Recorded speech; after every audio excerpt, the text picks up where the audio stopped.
లలిత exchange Utsav పాత నగల అదే బరువుకి కొత్త నగలు తీసుకో నగల ప్రైస్ లో 20% ఆదా చేసుకోవచ్చు. జ్యోతిషాస్త్రరీత్యా ద్వాదశ రాశుల్లో 12వ రాశి అయినటువంటి మీనరాశి మిత్రులారా, మీరు పూర్వాభాద్ర నక్షత్రం 4వ పాదం, ఉత్తరాభాద్ర నక్షత్రం 1, 2, 3, 4 పాదములు, రేవతి నక్షత్రం 1, 2, 3, 4 పాదాలకు చెందిన మీరు మీనరాశి వారిగా పరిగణించబడుతున్నారు.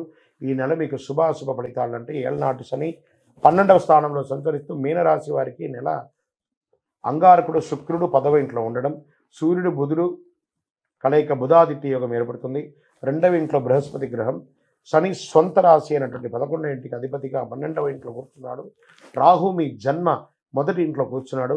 ఆర్థిక పరిస్థితి మెరుగుపడుతుంది, మరియు మీ ఆదాయం పెరుగుతుంది, మీకు ఉపశమనం కూడా పొందుతారు.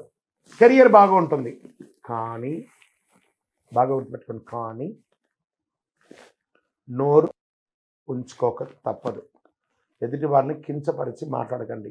మీకు స్వతహాగానే బాగా మిమ్మల్ని అలంకరించుకోవడం, ఈ కాస్మెటిక్స్ ఎక్కువ వాడడం, లేదా బట్టలు అవన్నీ కూడా చాలా చక్కగా వేసుకోవడం, ఇవన్నీ మీకు అలవాటే. అది శృతి మించకూడదు. దానివల్ల ఇబ్బందులు వచ్చే అవకాశాలుగా కనబడుతున్నాయి. విద్యార్థులకు చాలా బాగుంటుంది. కుటుంబ జీవితంలో భార్యాభర్తల మధ్య కాస్త సఖ్యత లోపం, అన్నదమ్ములు అక్క చెల్లెల మధ్య మిశ్రమ ఫలితం, ఆస్తిపాస్తు తగాదాలు వచ్చే అవకాశాలు ఉన్నాయి. ఆర్థిక పరిస్థితి మాత్రం అద్భుతంగా ఉంటుంది. మీరు వృత్తి చేయండి, ఉద్యోగం చేయండి, ఎలా చేసినా మీకు భగవానుడు మీకు సంపూర్ణమైనటువంటి ఆర్థిక పరిస్థితిని ఇస్తున్నాడు. ఖర్చులు కాస్త అదుపులో ఉంటుంది.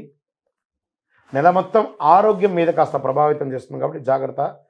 పెట్టుబడుల విషయంలో ఒకసారికి 4 సార్లు ఆలోచించి పెట్టుబడులు పెట్టండి. కొత్త పరిచయాలు ఏర్పడతాయి. ఎవరితోనైనా మాట్లాడేటప్పుడు, చట్టపరమైన పత్రాలు సంతకం పెట్టేటప్పుడు 1కి 2 సార్లు ఆలోచించి పెట్టండి. ఆహార విషయంలో జాగ్రత్త. బయట ఆహారాలు తినేటప్పుడు జాగ్రత్త. విద్యార్థులకు ఇది ఒక మంచి సమయం. గురుబలం చాలా అవసరం మీకు. వ్యాపారస్తులు కొత్త ప్రయత్నాలు చేయకండి, ఉన్న వ్యాపారాలే చాలు. డ్రైవింగ్ లైసెన్స్ లేదా ఇన్సూరెన్స్ ఇవన్నీ రెన్యువల్స్ ఏమైనా ఉంటే కూడా చేసేసుకోండి. కళాకారులకు చాలా కలిసి వస్తుంది. ఇండస్ట్రీస్ వాళ్ళకి ఇది చాలా మంచిదని చెప్పచ్చు. వాహనం నడిపేటప్పుడు చాలా జాగ్రత్త. ఐటీ రంగం వారికి, సినిమా రంగం వారికి, బ్యాంకింగ్ సెక్టార్ వారికి, డిఫెన్స్ వారికి, పోలీస్ వారికి ఇది ఒక మిశ్రమమైనటువంటి ఫలితం కూడా చెప్పచ్చు. రాజకీయ నాయకులకి కాస్త గడ్డు కాలం అని చెప్పచ్చు. వ్యవసాయదారులకి చాలా బాగా ఉంటుంది. మీ యొక్క వ్యక్తిగత జాతకానికి కింద వాట్సాప్ ద్వారా ఆ నంబర్కి సంప్రదించి మీ వివరాలు పెట్టచ్చు. మీ యొక్క లక్కీ డే అని చెప్తే ఆదివారం మీకు చాలా కలిసి వస్తుంది. లక్కీ నెంబర్ 2 మీ యొక్క లక్కీ నెంబర్ అని కూడా చెప్పచ్చు. అదృష్టం కలిగించే రంగు పింక్ మరియు రెడ్ కలర్ మీకు చాలా కలిసి వస్తుంది. చంద్రాష్టమం ఫిబ్రవరి 1, 2, 2024 2:32 మధ్యాహ్నం నుండి 4/2/2024 1:04 ఉదయం వరకు. మరియు చంద్రాష్టమికి ఈ నెల మళ్ళీ రెండోసారి కూడా వస్తుంది. 24 8:17 వరకు చంద్రాష్టమం ఉంటుంది. కాబట్టి ఈ యొక్క 4.5 రోజులు చాలా జాగ్రత్తగా ఉండవలసినటువంటి యొక్క సమయం.